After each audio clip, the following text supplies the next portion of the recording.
빽빽하게 드러나게 되면은 많은 국민들은 아마 그 증오의 분노의 어떤 그런 그 돌을 던질 것이다. 진실이 드러나게 되면은. 거기에 관련해서 지난 드루킹 특검, 소위 이제 1차 드루킹 허위범 특검했던 그 드루킹 댓글 조작 사건이지만 그 당시에 실체적으로 그 몸통은 규명을 하지 않았단 말이에요. 정치적 의도에 의해서. 저는 그렇게 판단합니다. 그것이 바로 문재인과 김정숙의 관여 아니겠습니까?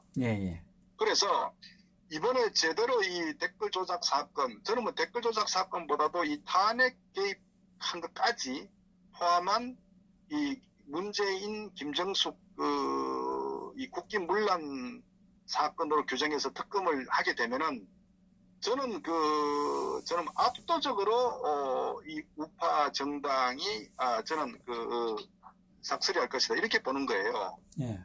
그래서 그것을 하면은 결과가 뻔히 나오는데 이 자한당은 하지 않잖아요. 왜?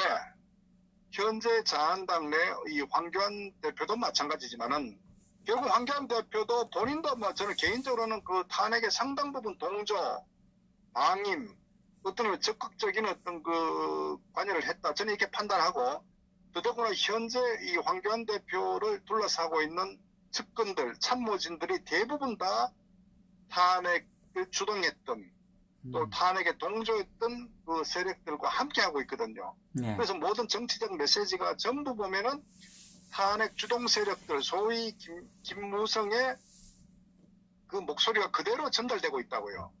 그래서 어떻게 보면 황교안은 김무성의 아바타라고 해도 저는 무리가 없을 정도로 현재 이 황교안 씨의 어떤 그 정치적 메시지 또는 방향 이런 지향점 자체가 탄핵 세력과 거의 매우 한 목소리다 이렇게 보는 거예요. 그것이 현재 이 자유한국당의 이 세력을 구성하고 있는 주류 세력들의 어떤 하나의 구성이기 때문에 그래서 이들은 뻔히 이 총선에서 압승할 수 있는 그런 쉬운 길이 있음에도 불구하고 그것을 묻어버리자. 소위 그것이 바로 탄핵을 묻고 가자는 거거든요. 그리고 이렇게 정치적 슬로건으로 반문연대는 이런 꼼수를 하고 있거든요. 그래서 결국 저들이 지난 전당대회 경선 때도 캐치프레이즈가 하나로 미래로라는. 그러니까 과거의 탄핵에 자신들이 매우 어떤 부적절하게 정치적 판단 잘못 또는 정치적 업무에서 뻔히 알면서도 그렇게 탄핵을 저질러 놓고 이제 지나고 보니까 돌이킬 수 없는 어떤 과오를 저질렀죠. 근데 그것을 스스로 반성할 수가 없죠. 정치에서 은퇴를 해야 되니까 정치 책임을 져야 되니까. 그러니까 자신들이 정치적 생존을 위해서 꼼수 부리는 게 과거는 묻고 지나간 것 더 파헤치면 그 무슨 도움 되느냐. 이런 그 궤변을 가지고 하나의 그 논리가 하나로 미래로라는 이런 그 정치 술수를 부르고 있거든요. 그것은 바로 그 이면에 숨겨진 것은 철저하게 탄핵을 숨기자. 이것이 이제 이 현재 자한당 내 세력 구조였던 방향이라 뭐 실체고. 그러다 보니까 이들은 자신들이 전부 다 물러나지 않으면은 현재 자신들의 저질러 놓은 이것을 돌이킬 수가 없으니까 결국은 그것이 앞으로 총선 전략하고도 맞물려 가기 때문에 결국은 탄핵은 묻고 가자. 그래서 고성국 씨 같은 경우도 저는 굉장히 실망을 하지만 그 사람도 자한당의 어떤 스탠스와 같은 논리를 펴는 것 같아요. 그러니까 저도 지난번에 좀 비판을 했지만은 뻔히 정말 어떤 자유한국당 소위 우파 정당이 이 총선 전략에서 이 다수 의석을 차지할 길이 있음에도 불구하고 이 황교안과 이 김무성 일당들이 주장하는 논리와 동일한 논리를 펴고 있거든요. 저는 그것은 매우 부적절하다 이렇게 보는 거예요. 정치 도의에도 맞지도 않고 국민들의 정서에도 맞지 않고 진실과는 전혀 판이한 다른 이런 탄핵 주동 세력들에게 면죄부를 주는 그리고 법치와 정의를 완전히 덮어버리는 매우 부적절한 그런 정치적 행태를 보이고 있다. 저는 그래서 사실은 현재 자한당을 맹목적으로 지지하는 논평가들 또는 거기 어떤 지식인들에 대해서는 저는 매우 비판을 합니다. 그것은 설사 200석을 얻는다고 하더라도 대한민국의 정치 지형이 달라질 것은 없다. 정치꾼들이 200명, 250명 모여봐야 국민들에게 삶이 달라지지 않는다. 결국은 저는 그렇기 때문에 이번 어떤 그 총선 전략은 사실은 이제 어떤 그 법치를 바로 세우느냐 하는 어떤 정의를 바로 실현하느냐 이런 매우 중요한 거거든요.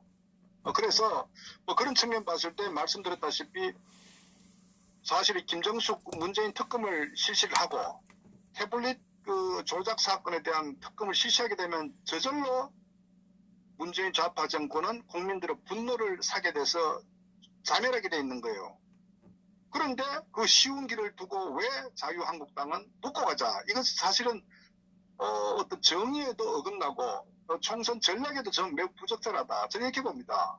결국은 그것은 현재 이 자유한국당을 구성하고 있는 이 정치 세력들 사실 이 탄핵에 주동하고 동조했던 세력들에게 면죄부를 주는 저는 그게 들러리 외에는 아무것도 아니다. 그래서 저는 어떻게 그 총선 전략을 짠다는 사람들이 이런 그 정도를 두고 그냥 우리 눈에 보이는 길을 두고도 돌아갈까? 그것이 말씀드렸다시피 자한당의 어떤 그 한계고 구조적 모순이다. 그래서 자한당은 총선 전략 자체를 꼼수를 펼 수밖에 없는 그런 구조를 갖고 있다는 얘기죠. 그래서 사실은 이 자한당은 저는 필패할 것이다. 그리고 또 하나는 논리가 고성국 씨 그런 얘기합니다. 이 탄핵은 이 총선 전략 꺼내면은 좌파들의 탄핵 프레임에 빠지기 때문에 탄핵이란 말 꺼내지 말자, 무시하자 이런 얘기하거든요. 네. 그러면서 일단은 이 총선에서 승리한 후에 그때 CCBB 가리자. 그것도 굉장히 모순적이라고요. 아니 지금 현재 신상진이가 탄핵 주동 세력입니다. 네. 그런데 이 신상진이가 주동 세력이고 얼마 전에 아마 그 또 한성규 사무총장이 아마 그 관둔 걸 알고 있어요. 네. 그러니까 그 총선 대비해서 아마 제 생각은 사무총장의 역할이 매우 중요하거든. 총선 실무총괄하는 데 있어서. 네. 그런데 한성규 전 사무총장 어떤 친박 계획 아닙니까? 소위 말해서. 그러니까 저들이 이 당대표와 이 사무총장을 소위 탄핵 주동 세력들, 김무성 패거리들로 채워가지고 또 여의도 연구소장도 김세현이 그런데 그러니까 모든 것들을 저들로 어떤 채워가지고 공천을 아마 그 주동 세력으로 하면서 완전 탄핵 반대했던 세력들은 전 물갈이하는 식으로 이렇게 아마 인적 구성과 이 공천 흐름을 만들어 가지고 이 탄핵은 완전히 그냥 아예 소멸시켜버려 이런 그 전략을 이 총선을 치르는 것 같아요. 그러면서 이 소위 현재 대한애국당의 어떤 탄핵 이 반대하는 이런 그 당 또는 국민들을 무시하고 자기들이 이제 그런 그 정치 전략을 가자는 건데 그것은 그 사람들의 생각이요. 그렇게 한다고 탄핵에 묻어지지 않죠. 왜? 시간이 지날수록 오히려 유튜브가 확산되면서 진실이 더 밝혀지는 이렇게 되고 또 상대적으로 또 박근혜 대통령의 어떤 그 인식이 훨씬 더 각인되는 것 중에 하나가 문재인이 대한민국을 파괴하는 형태로 점점 심각해지면은 상대적으로 박 대통령의 어떤 그런 어떤 업적들, 정치적인 여러 가지 어떤 그런 결과들이 훨씬 더 상대적으로 부각되고 대비될 것이다. 그래서 현재 이 고성국 박사가 생각하는 이 정치 꼼수, 저는 뭐 정치 전략의 정치 기술이라고 하는데 그런 얄팍한 어떤 생각과는 전혀 다른 형태로 이 대한민국 정치 지형은 바뀔 것이다. 저는 그렇게 봅니다. 그렇기 때문에 결론적으로 아마 말씀드렸다. 결국은 신상진이가 얘들하고 이제 이 사무총장도 저들로 채우게 되면은 결국 대부분의 탄핵 반대했던 그 친박 또는 어떤 그 세력들이 대부분 정리할 것이고 그렇다면 결국은 뭐 그런 분들이 결국은 어떤 신당에 합류할 수밖에 없겠죠. 명분도 좋죠. 왜 신당은 어쨌거나 법치와 탄핵의 부당성을 기치로 주장하기 때문에 결국 거기에 정치는 명분이니까 결국 자신들의 어떤 그 공천 학살 이런 명분을 가지고 합류하게 되게 되면은 저는 뭐 앞으로 이 보수 우파의 정치 지형에 매우 어떤 그 큰 변화가 일어날 것이다. 결국은 이 정치는 명분 싸움이거든요. 순위고 네. 그런 측면에 봤을 때 이 비겁한 자유한국당의 어떤 이 세력들과 어떤 정의 실현과 이 법치 탄핵의 부당성을 주장하는 이 신당과의 어떤 그 직전의 어떤 그런 그 대결 구도가 불가피하다. 그런 측면을 봤을 때 국민들은 결국 누구 편이냐. 진실이 알려지면은 알려질수록 저는 신당에 많은 분들이 합류할 것이고 지지를 받을 것이다. 그렇기 때문에 자유한국당은 폭망할 수밖에 없는 내부 구조적 모순을 가지고 있다. 저는 그렇게 이 규정을 진단을 한 겁니다. 예, 예. 우리 박사님 말씀하신 것은 그 이 자한당에서 회피하고 있는 하지 않으려고 하는 것만 말씀을 하시는 것 같아요. 그러니까 저는서 그래요. 사실은 황교안 씨도 매우 정치적 판단을 잘못했죠. 설사 저는 그래요. 제가 만약 황교안 씨 참모 같으면요. 예. 물론 그 당시 그 탄핵 시점에 국민들 속일 수 있어요. 왜? 자기는 주권은 대행이었기 때문에 정치적 중립을 지킬 수밖에 없었다. 이렇게 주장할 수 있어요. 그럼 그게 먹혀 들어갈 수 있어요. 그런데 그게 먹혀 들어가려면 뭐 이 사람이 정치적 정말 판단이 있었다 같으면 제 같으면요. 일단 들어가 가지고 거기서 일대 어떤 그 혁신을 가져올 것 같아요. 그래서 탄핵 백서를 만들어야 된다. 태블릿 PC 특검해야 된다. 이런 식으로 하면서 오히려 탄핵 주동 세력들과 거리를 두면서 오히려 장외 태극계 국민들과 어떤 그 보조를 맞추는 방식으로 하면서 정면 저는 어떤 그 돌파를 하게 되면은 오히려 본인들 기회가 있는데 제가 안타까운 것은 이 황교안 씨는 정치 공학적으로 바라보면서 현재 당내에 있는 이 문재인, 이 김무성 이 세력들과 가까워지려고 하는 그리고 굉장히 정치적 판단을 잘못하고 있는 게 황교안 현 대표의 저는 그 정치 한계다 이렇게 보는 거예요. 그래서 제가 봤을 때는 결국 이제 황교안 씨도 어떤 죽음의 길로 접어들고 있다. 그래서 저는 시간이 지났을 때 오히려 반기문, 고건 이런 그 전임자들보다도 이해찬 씨보다도 훨씬 더 비겁한 어떤 그 대선 후보 또는 정치인으로 저는 그 역사의 낙인을 찍힐 것이다. 저는 그렇게 확신합니다. 저는 그렇게 봐요. 그래서 결국 이제 자한당은 어쨌거나 그 자신들이 저지른 그 과업 죄가가 있기 때문에 그것을 스스로가 자기의 목에 칼을 대지 못하는 거예요. 그래서 제가 자한당은 구조적 모순에 빠졌다고 제가 진단하는 게 바로 그런 겁니다. 그래서 저건요, 뭐 쉽게 표현하면은 이 첫 단추를 잘못 끼웠으면 뜯어야 되는데 첫 단추 잘못 끼워놓고 그걸 계속 맞추려고 한다고 마지막 단추 맞아집니까? 안 되잖아요. 예. 그것이 바로 자한당 현재 지금 가고자 하는 현재 진행되고 있는 그런 그 죽음의 길로 가고 있는 저는 그게 눈에 보이는 거예요. 저 정치 꼼수를 되지 않는 거예요. 그래서 저는 뭐 앞으로 어떤 변수 같은 경우도 뭐 최근에 제가 했던 유튜브에 보면은 현재 그 대한민국당 소위 신당 쪽에 흐름이 굉장히 이렇게 좀 그 확장되고 있는 느낌을 잘 많이 가져요. 현재도 중요하지만 앞으로 어떤 그 정치적 명분 이런 측면에 있어서 저는 굉장히 아주 그 자한당은 딜레마에 빠진 어떤 그 구조 환경이고 대한민국당은 앞으로 굉장히 어떤 발전적이고 확장적이고 어떤 명분과 여러 가지 그 기대를 한 몸에 저는 어떤 그 가져간 그런 상황으로 좀 전개되고 있다 이렇게 봅니다. 그래서 이 부분들이 아마 이 추석 때 가을로 접어들면서 훨씬 더 아마 구체화될 것이고 자한당은 아마 내부적인 어떤 소용돌이 모순에 빠질 수밖에 없는 저는 그렇게 봅니다. 그래서 사실은 이 정치에 있어서 정당히 명분과 가치가 매우 중요한데 결국 자한당은 너무나 국민들 실망을 거쳤고 지금까지는 대한정당이 없었기 때문에 할 수 없이 자한당이라고 하는데 이제는 신당 소위 어떤 그 뭐 가칭 공화당 저는 뭐 개인적으로 자유공화당을 선호하는데 자유라는 어떤 그 통일 여러 가지 뭐 의미에서 그런데 어쨌거나 가칭 신공화당이라는 이 당이 이제 창당이 되게 되면은 저는 엄청난 어떤 그 확장성과 많은 그 뭐 세력들이 동참할 것이다. 그러되면요 이게 엄청나게 변화를 주게 돼요. 그런데 자한당은 구태정당, 신당은 정통보수 정당, 그리고 투쟁의 정당, 진실과 정의와 법치를 추구하는 정당 이렇게 완전 대비돼 버린다고요. 그럼 결국은 자한당이 남는 세력은 뭔가 김무성 세력을 중심으로 한 구태 기회주의 세력들이 남는 그런 어떤 폐륜 정당으로 국민들에게 낚인 지킨다. 그렇다면은 이 정치는 순간이기 때문에 아마 뭐 TK들 어떤 그런 그 영남 지역에서 압도적인 어떤 큰 바람이 불 가능성이 매우 크다. 거기에 만약에 박근혜 대통령 메시지나 또는 어떤 뭐 여러 가지 향후의 어떤 뭐 어떤 석방 등등 했을 때 저는 앞으로 신당의 미래는 매우 밝다. 저는 이렇게 보는 겁니다. 예. 그래서 뭐 그런 흐름으로 지금 저는 감지하고 있습니다. 예. 지금 결국 내년 총선도 그 자한당이 탄핵 관련돼서 이 묶고 가면 폭망한다 이야기 아닙니까? 결국. 그럼요. 정도로 그럼요. 그러니까 묻고 가자고 한다고 해서 묻힐 일이 아니다 이거지. 왜? 현재 이 대한민국의 전국 상황 이런 그 봤을 때 오히려 탄핵에 대한 실천은 훨씬 더 이렇게 요구가 많아지는 거예요. 실체를 밝히라. 왜?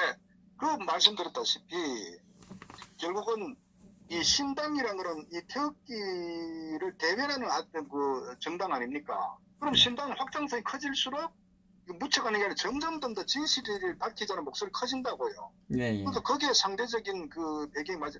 문재인이 대한민국을 파국으로 몰고 가고 있기 때문에 상대적으로 그 어떤 그 훨씬 더 이 인식이 확대된다 이걸 제가 말씀드리죠. 그 다음에 어쨌거나 공무원들이나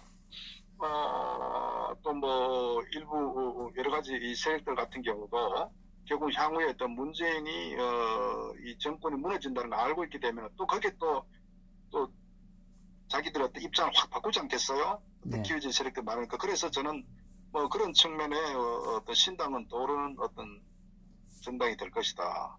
명분에서도 압도적 우위를 가지고 있다. 이렇게 보기 때문에 저는 뭐 상당히 아마 대비될 것이다. 이렇게 봅니다. 예. 그럼 뭐 자한당에 대해서는 말씀을 하셨고, 신당에 대해서 앞으로 총선 전략 뭐 간단하게 한 말씀만. 예.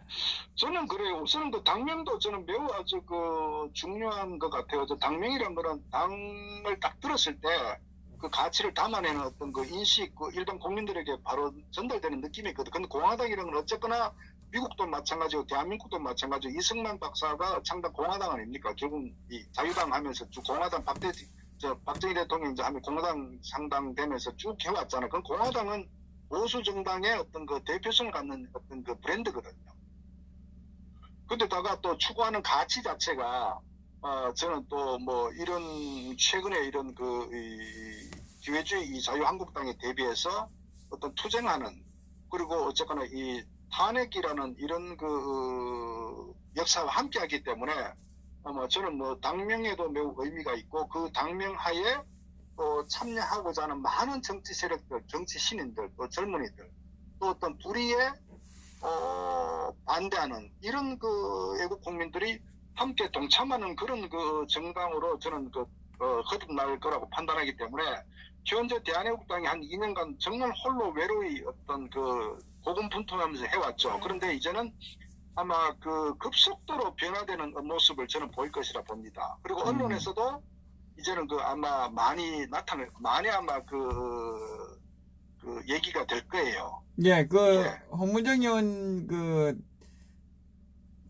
토요일날 집회 때 그때 올 때 언론들이 와서 취재를 다 해갔거든요. 2년 넘게 태극기를 들었을 때는 방송을 안 했는데. 예. 이제는 어쨌거나 뭐 현역 정치인이 들어오고 이제 또 뭐 원외 당협위원장들도 뭐 또 조인할 것이고 또 뭐 국내외적으로 많은 분들이 들어오게 되면은 제가 볼 때는 지금보다도 어떤 수십 배, 수백 배 어떤 그 확장성과 어떤 임팩트를 저는 줄 것이다. 결국 뭐 정치에 있어서 소위 어떤 그 더불당을 중심으로 1, 2, 3, 4 이 소위 그 위장 그러니까 이 좌파 정당과 정통 우파 정당의 대결 구도 이런 뭐 맥락으로 전개되기 때문에 저는 어쨌거나 이 가치 정당의 가치와 이념이 매우 중요한데 결국은 지금까지 그 어떤 자한당의 어떤 그 정말 그 국민들의 여망을 특히 애국 국민들의 여망을 담아내지 못했던 부응하지 못했던 그런 세력이었는데 하나의 대한정당이 확실한 대한정당이 이제 생기게 되면은 뭐 엄청난 속도로 저는 어떤 변화가 올 수밖에 없다 이렇게 봅니다. 아마 그렇기 때문에 뭐 홍문정 의원도 자신감을 갖고 나는 정치적 판단을 했는 것 같고 또 뭐 조원진 대표도 뭐 그런 뭐 여러 가지 전국 상황이나 정치적 판단하에 자신감을 갖고 움직이는 거 아니냐. 저도 뭐 거기에 동의를 하고 뭐 저는 어쨌거나 이 신당은 매우 미래가 밝다 이렇게 저는 판단합니다. 이건요, 뭐 트릭을 쓴다거나 뭐 꼼수를 술수하고 아니에요. 왜냐면 이 정도로 가는 정당과 이 사익으로 꼼수로 가는 정당과는 그 결과는 뻔하거든요. 그래서 저는 자한당은 사형 선고를 받은 정당이라 저는 좀 뭐 어떤 의미 그렇게 봅니다.